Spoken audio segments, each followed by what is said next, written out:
Welcome back, Mother's Land community. In a previous video, I showed you an edge grain cutting board that I was working on to get prepped and ready and turn it into an end grain cutting board, where that end grain cutting board is now ready for the demonstration. In a previous video, I talked about the end grain cutting board specifically, that you can run it through the planer only if you do what I'm about to show you. And I'm also going to explain the fact about the end grain cutting board, and also what I think in theory why what I'm going to show you works. So just bear with me a few minutes. Here is the cutting board that I showed you in the previous video. It is now an end grain cutting board. Let me bring this in a little closer. For those of you that really know an end grain, when you see it, if you notice, look closely, you can see the growth rings in the wood. Now, this board is made out of hackberry, cherry, and walnut right off the property. And look, see, you can see all the growth rings in the board. Let me make sure that you can see that very well. Notice the growth rings, especially right in here, the growth. Now, this crack, that's normal. Sometimes you get that in wood. Don't worry about that, because before we finish this board, that will be repaired. Sometimes those things happen. The wood was already like that when it came from the kiln. Nothing that we did here in the shop caused that, but we know how to fix it, so don't worry about that. So in order to run the end grain cutting board through the planer, I talked about the edges. We have to shave down the edges. And I've already done most of them, but I'm going to take you all the way through this process best I can. Notice how the edges have been shaved down, and I simply did that with a 40 grit sand block. And I'm going to go ahead and finish this last edge. You just simply shave it down, get it flat on the edges.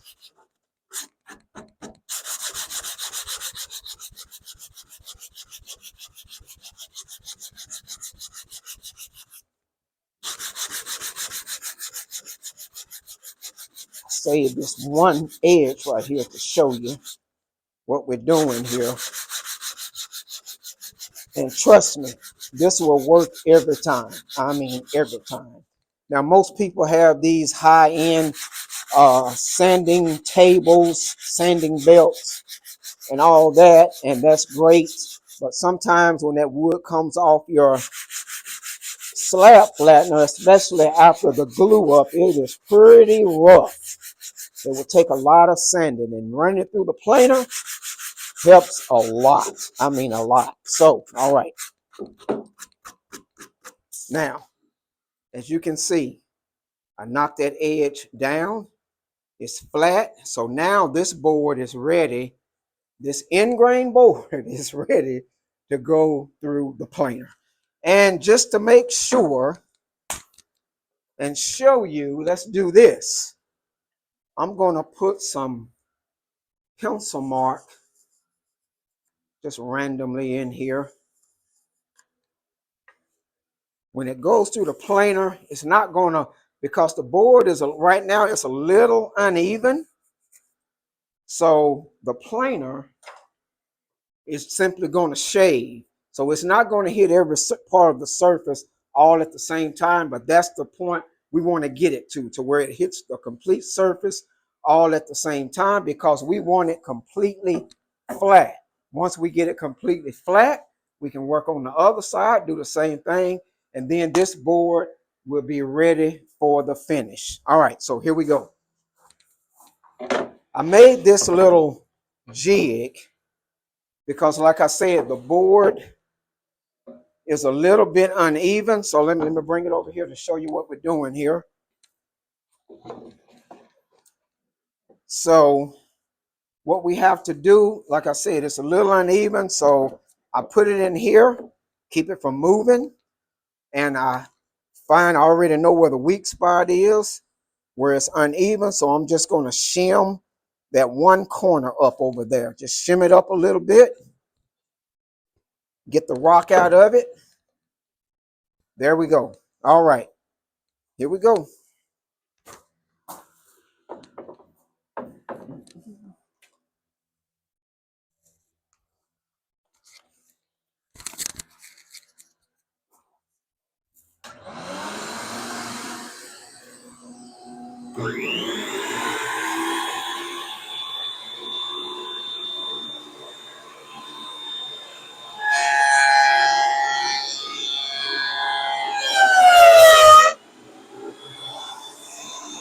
That went pretty deep right there, but no problem.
All right, you can hear it, the blades shaving the wood. And if you will notice here, some of the pencil marks are still there. Some are gone. We're going to do just a couple more passes. But as you can see, no problem whatsoever. The board is still intact.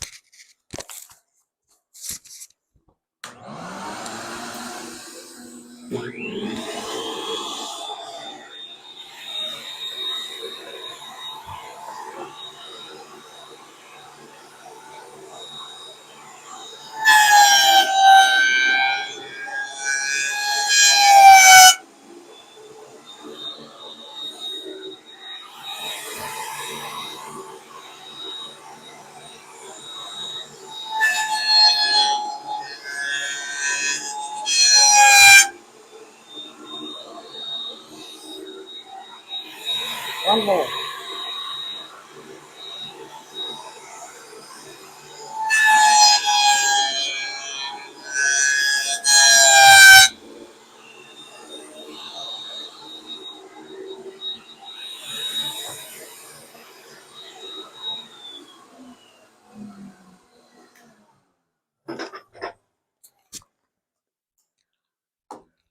All right. If you notice the noise it was making, it was constantly just shaving off just small amounts of the surface.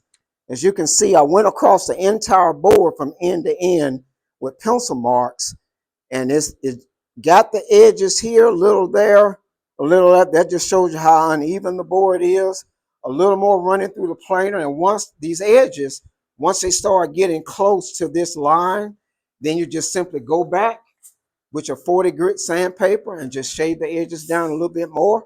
Go back in the planer, and it won't take long for that board to be finished. Now, let me bring you over here. I'm going to try to explain, like I said, fact and theory, why I believe that this technique works. We're going to use this brush to demonstrate. Now, simply use your imagination and work with me here for a minute, all right?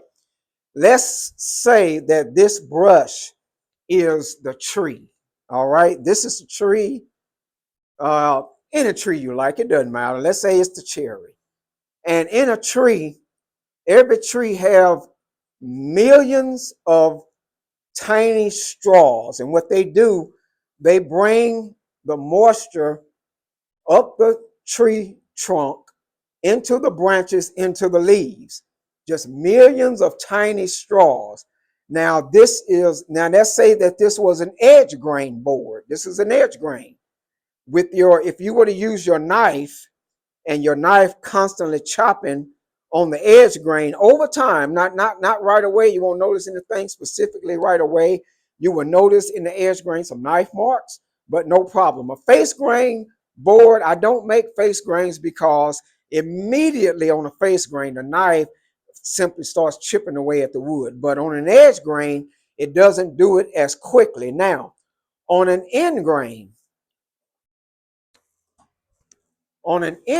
cutting board, this is why chefs like them so much. An end grain, when the knife goes in, you see what's happening here? They're cutting something on the cutting board, knife going in. And what happens over time, that board will eventually start making knife marks in that edge grain. But over time, they simply the fibers just come right back together. And that's why chefs like them so much. And also at the same time, it helps keep their knife nice and sharp. All right. So millions of tiny straws in the end grain. If you notice the rings that was in the end grain cutting board, that's what it's talking about there now. And that's why the end grain boards require double time to make, double the material, it's double everything, and that's why they're a lot of times double the price and sometimes more. All right, so now that's the fact. Here is the theory why I believe that this works going through the planer without the cutting board exploding. If what we did, we trimmed the edges down with sandpaper. So now what that did was all the fibers, keep in mind, continue with your imagination, all of the fibers are still standing straight up at attention. Now, when we trim the edges, we nick some off on the edge a little, all right? And I believe that what that does, that when the blade going through the planer, let me try to make this where they're kind of hanging down a little bit.